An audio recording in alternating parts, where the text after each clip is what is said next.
Kau nak pusing ke? Okey. Dan ni sekarang ni kita di sini, kita nak cari batu sini tak? Okey.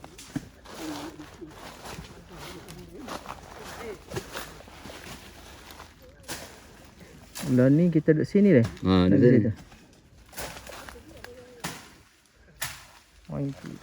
Kita duduk kawasan mana?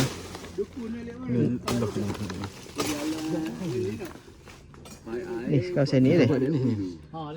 Oh, kita sini. Jadi hak kita jumpa dan ni.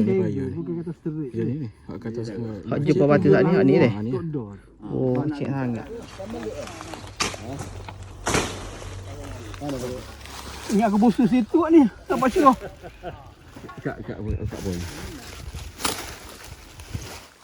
Takut sini tinggi kot batu.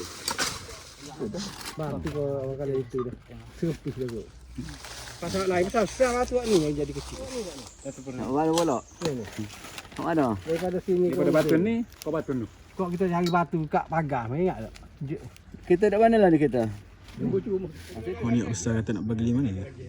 9 dari 2. Nampak tak? Okey. Kita kata lah tepi tarik ni nak jual tanah dia. Okey. 2 nesa ni. Okey. Tekan sini tulis nombor lok. Nombor Tengok lok kat dulu.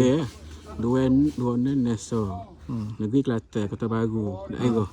Mungkin kapal pilih lah. Si action ni tak payah cara. Tekan justice. Tekan tu big gen ni nombor lok dengan lapisan dia. Tekan lambai bumi. Okey, ramai bumi tu. Dia bawa dia gimana? Dah pergi konduk tu direct. Lok tu dah. Jadi kita boleh tengok lah kawasan tepi parit benar. Depan kalbok ada dah kalbok tu.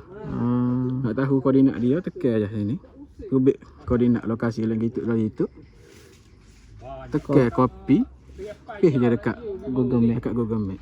Dia akan bawa direction lah. Direction lah.